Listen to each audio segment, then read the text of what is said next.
Yo, what is good, guys? You might be saying, Gimme Mally, aren't you supposed to be on your off day? Yes, it is Wednesday, and I know it's my off day because I'm not supposed to upload on Wednesdays. But since I noticed that this video here is my 200th video, well, I decided to do a 200 video special. Yeah, I kind of forgot to do a 100 one. Okay, whatever. But anyway, as you can see, I'm in hardcore, which means, well, I'm in my hardcore world. And for once, I am not cheating because, you can't cheat in hardcore. So yeah, literally everything in my inventory you see here is all natural. Believe it or not, it is all natural. So you read the title, and I'm giving you a tour of my base, which is right here. Nah, I'm just kidding. My base is right up this hill. You know, I plan to beat Minecraft hardcore, and I had like 8 attempts, and this is the 8th hardcore world. And in this one, I actually managed to beat it. You know, as soon as I started this world, I had a feeling that this was going to be the world where I actually survive. But now it's time for the reveal. Yep, I built all of this. And again, you can't cheat in hardcore. So yeah, I actually did build all this. So let's take a tour through the entire base. So right here we have the sugarcane facility. It's where I grow sugarcane, and I built this little redstone contraption where I can just put bone meal inside of this chest and activate it, and it'll just keep bone mealing the sugarcane. The pistons break it, and it will go into this hopper and into this chest. And I use the sugarcane for paper, and I use paper to get emeralds. And speaking of emeralds, over there's where my villagers live. But next up, we have the kelp facility where I grow kelp. I am aware that it can be used as a fuel source, but really I just use it for food.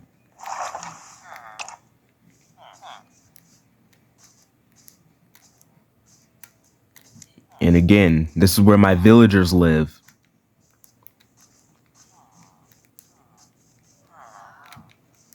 And I've done a lot of business with these guys. Like, I've literally managed to get almost every enchantment on my gear just because of these guys. And then I use this guy for some food.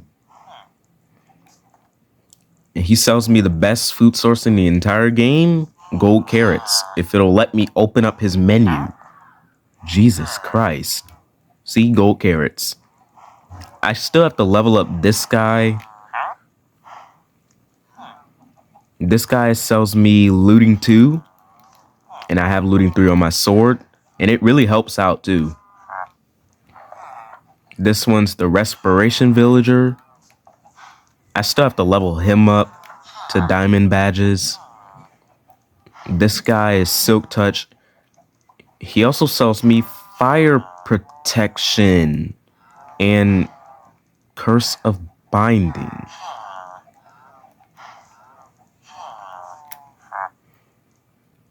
That's the same villager.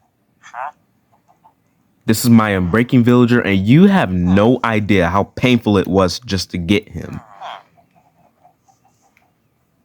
Also, I used to have a feather falling villager, which sold me feather falling books, but I don't know where he went.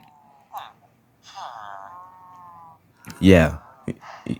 I don't know where he went. He's just gone. And why are all the villagers staring at me, bro? Why are you guys looking at me like I did something to him? I swear to God, I have no idea what happened to him. And then my first villager ever, if I can find him. Oh my god. Yep, this guy here is my first villager. And he sells me mending books. And infinity, which I don't need.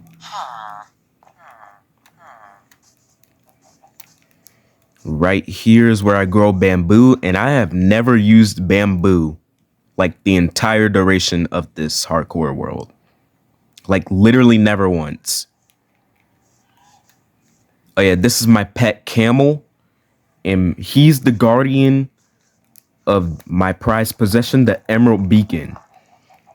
I have spent literal days of my entire life trying to get this thing, man. Like seriously, it took so long to get all of that. But not only did the villagers and the sugarcane facility help me out, but there's another thing that helped me out get those emeralds. Oh yeah, I also put regeneration and resistance on it. Just cause. Like, if you have a beacon and you don't put regeneration and resistance on it, what is wrong with you? Like, I get why you would put haste on it for like mining and stuff, but if it's just for showing off, you gotta put resistance on it.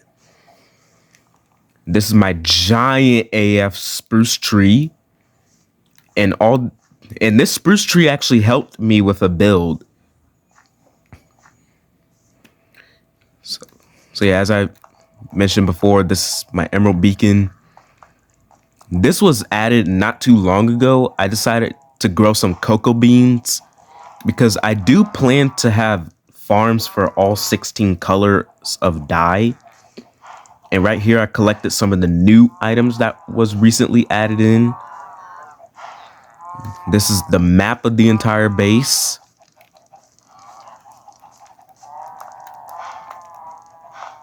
Over here, I'm growing carrots, torch flowers, beetroot, and pitcher pods.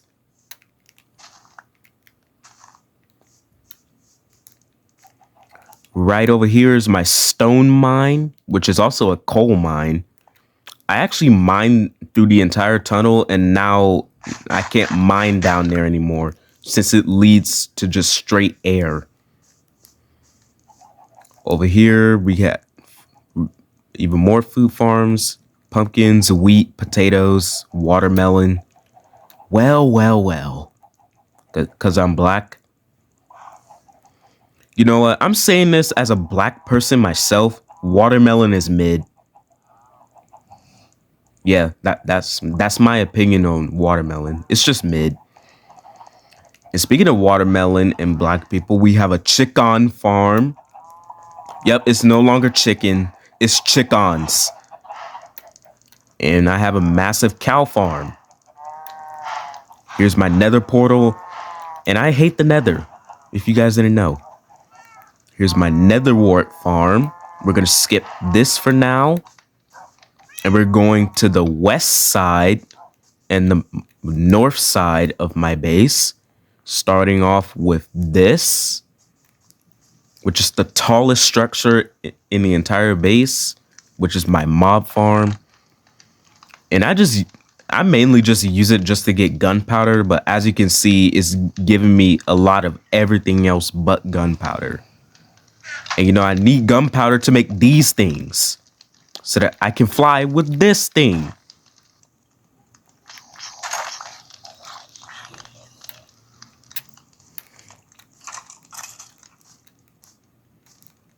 Now we're going to the westernmost part of my base. And this is the structure I have spent the most amount of time in.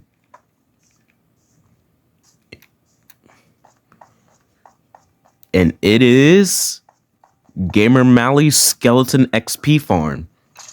And I just found out that I can turn bone meal into white dye. So I guess it's also a white dye farm. And for stuff I don't want, I just open this trapdoor and I just throw it in that lava pit. And as you can see, it works perfectly fine. You know, before I beat the Ender Dragon, which was like over 700 days ago. Well, I was just walking to where the XP farm is, and I heard skeletons walking around, and I was like, huh, why are there skeletons? There's no skeletons outside. It's daytime. Well, I loaded up a backup of this world. I died, went into spectator mode, and I found out that there was a skeleton spawner. So yeah, obviously I decided to turn it into an XP farm.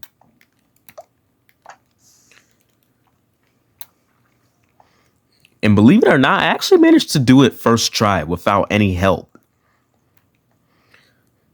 But as you can see, it works perfectly fine. The skeletons spawn, water pushes them into this hole, and they drop onto these stone bricks where I can just, you know, smack their legs.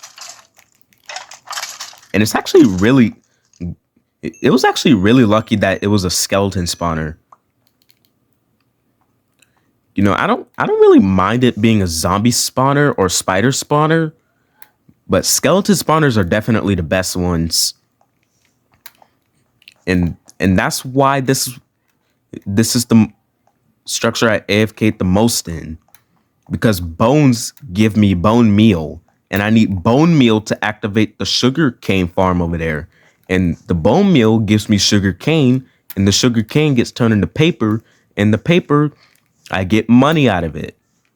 So because of that skeleton spawner, I literally wouldn't have that emerald beacon if it wasn't for that. I told you guys about this in the pig episode. My pig head statue, which acts as a tribute to Technoblade. See, we're inside. I added some jungle leaves because I thought it would look nice. I made his casket, and I used gold blocks. And it has his birth date and death date. I tried to find out when he was actually born, but Google didn't know, so I just put June 1st, 1999. And it has Technoblade's iconic line, "Technoblade never dies." Again, we all miss you, Technoblade. This was built not too long ago, my sheep head statue, and it has a sheep farm meant for mutton. I just gotta wait for the sheep pen to get super crowded, and that way I will harvest them. And originally the sheep farm was inside of here.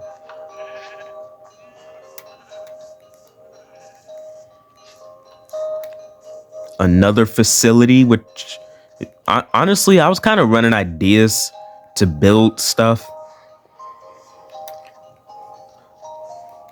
And this is the automatic fishing facility. I just grab my fishing rod, throw it inside of that banner. And whenever I catch a fish, it automatically catches it for me. And it goes into this chest. And as you can see, we collected a few stuff.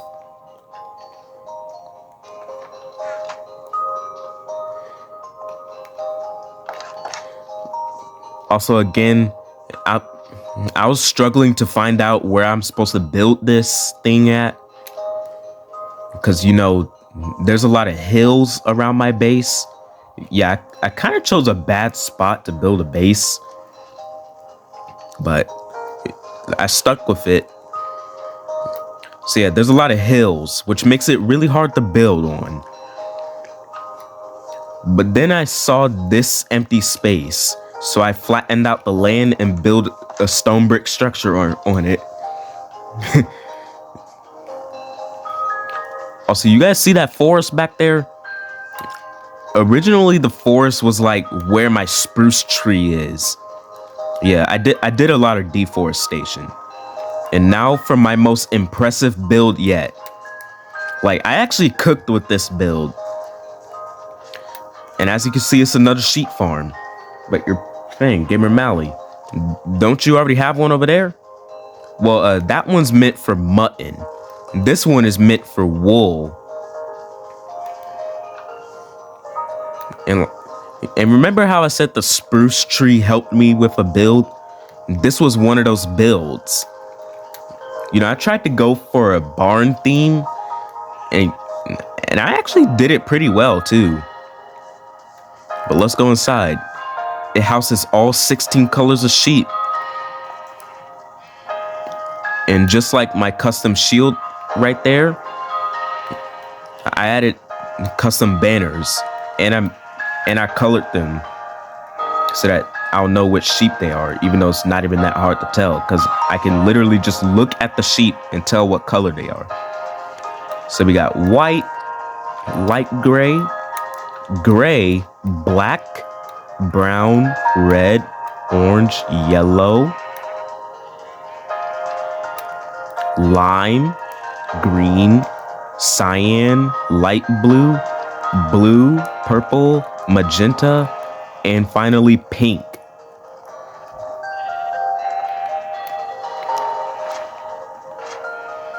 Also, originally for the ceiling, I wanted to do oak planks, but I thought it looked ugly with oak planks, so I decided to switch it to stripped oak logs, and oh my god, it actually looks so good with that.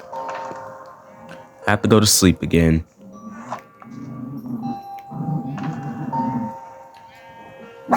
I don't know what's wrong with Ren.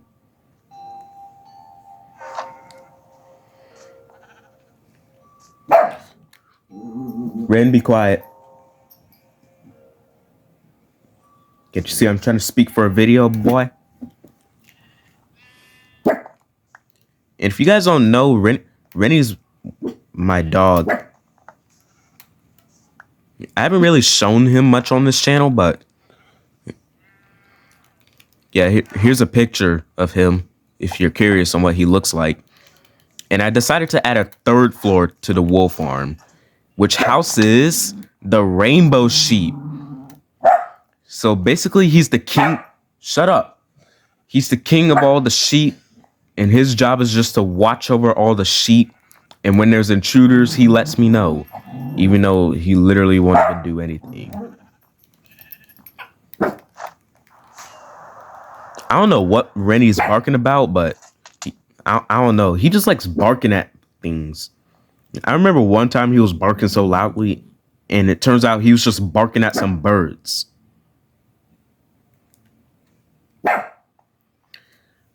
All right, now it is time for the main thing about this base. And also, ow, my freaking legs. Oh yeah, I forgot. I went all the way to a pale garden biome. And I got the creaking heart. That way I can just farm resin at my home.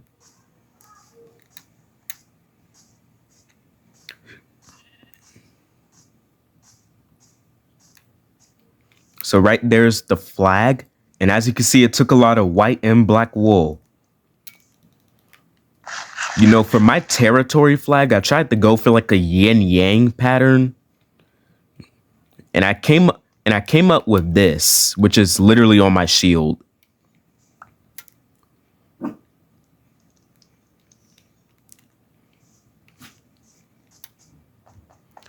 You got a campfire here, a lightning rod, just in case of it thunderstorms. And as you can see, I played on this hardcore world for 711 days. Bruh, during the entire 711 days, it has only done a thunderstorm like 3 times, which is not a lot. Oh yeah, and by the way, the stone mine was pretty helpful with a lot of builds, because as you can see, I like building with stone bricks. Like, come on, that is built with stone bricks. My house is built with stone bricks. That's built with stone bricks. That's built with stone bricks. That over there is built with stone bricks. My wool farm is built with stone bricks. Yeah, I like building with stone bricks. I don't know, man. I don't know what is going on with me and stone bricks in this world, but I guess I just like stone bricks. Oh, we have some unwanted visitors. All right, after this, we'll go inside of my actual home. Oh yeah, and by the way, I did find out that they updated Wandering Traders and tried to make them actually useful. And I'm glad for that because their trades kind of suck. So right here is where all the action really does happen. Gamer Malley's bunker. You know, on my first day of this hardcore world, I wasn't aware of what I'm gonna do for the first night. So I just decided to dig inside of a hill and make a cave out of it. And now I'm a caveman. Yep, literally this stone brick wall, this was all grass, and the grass expanded to like right here or something. Yep, this right here used to be a hill, and now look at it. Yeah, I just completely demolished my land. But let's go inside. And there's 5 levels to this bunker. So level 1, we got the main area, which is also called the main hub. So right here is the mines. And at Y level 16, there's the iron mine. And all the way at the bottom of this staircase is the diamond mine, where I spent literal days of my entire life just mining diamonds. And same thing with ancient debris. It took like 3 days to get full netherite. I went to the end city and got a dragon head. I killed a wither skeleton skull and decided to put it on the wall. We got a few cats around here. A lava pit, which acts as a garbage disposal, brewing stand, loom, which helped me with making my territory flag, my stone cutter, which is, you know, I'm starting to use stone cutters more often in Minecraft. At first I was like, okay, why is this block even in the game?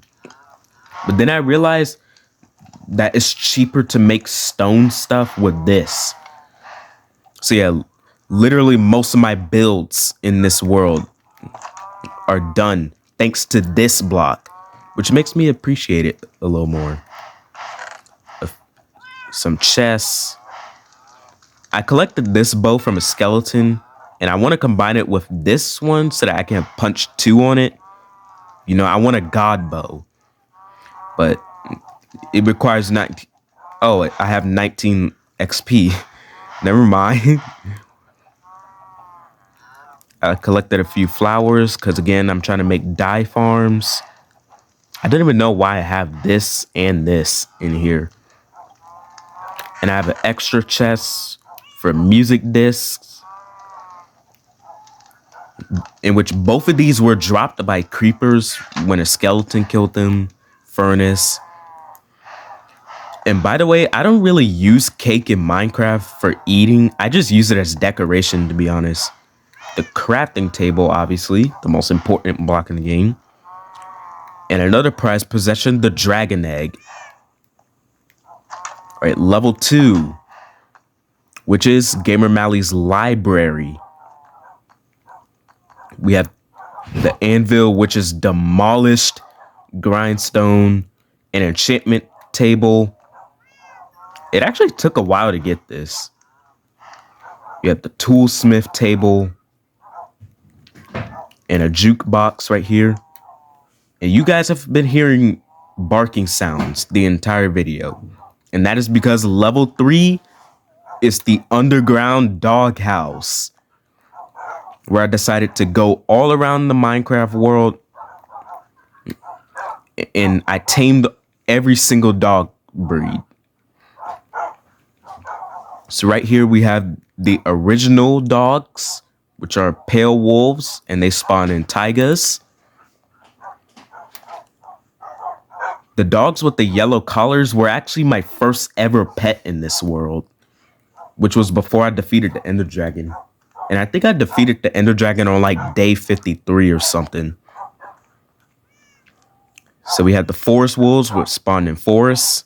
And obviously I got my first ever pet from the forest because it's not too far away. Ashen wolves from cold taigas. Black wolves from mega taigas. Chestnut wolves from, what were they called? Redwood taigas. That's what they were called. The jungle wolves from the jungle edge biomes.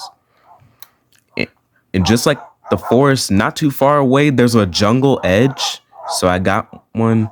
And also not too far away, there's a savanna biome, in which I got the spotted wolves from the Savannah Plateau. It also not too far away, there was a wooded mesa biome, so I got the striped wolves from there. And again, not too far away, we got the snow wolves from the groves. It was kind of hard to spot it. And I feel like these guys are the hardest dogs to get since they only spawn one at a time. And now level 4 is the storage department where I store all my stuff. So we have fuel. Yeah, I kind of collected a lot of coal in the stone mine. Precious metals.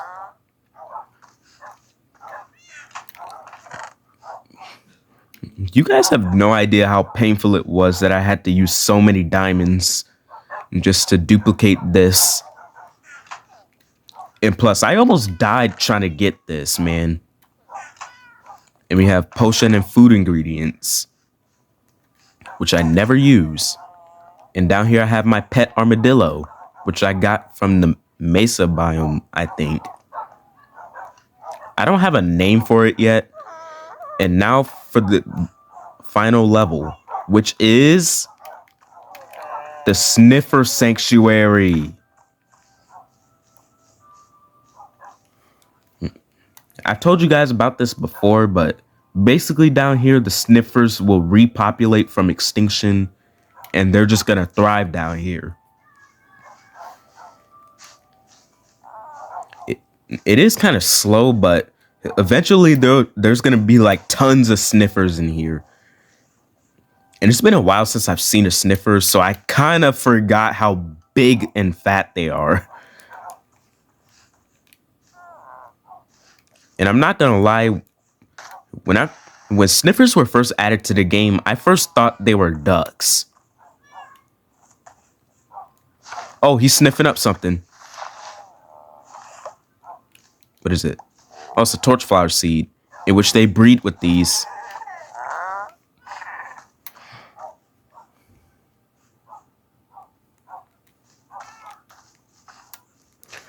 So that is the tour of the entire base. And it's not even finished. And it's not even finished. I do have plans to build even more stuff, such as a massive bee farm where I can get honey from bees. And of course, the dye farms for all 16 colors. But anyway, let's go to sleep.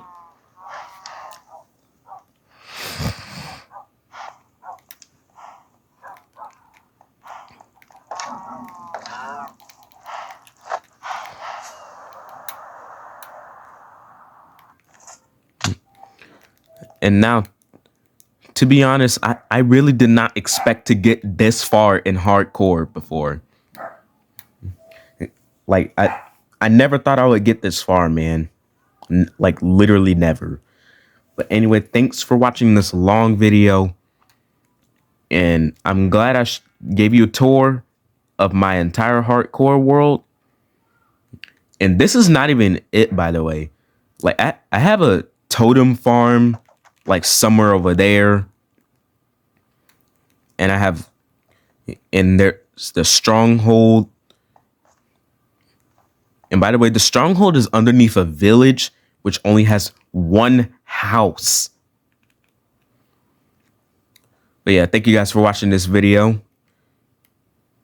And I hope you like the tour of the hardcore world, man. So, goodbye.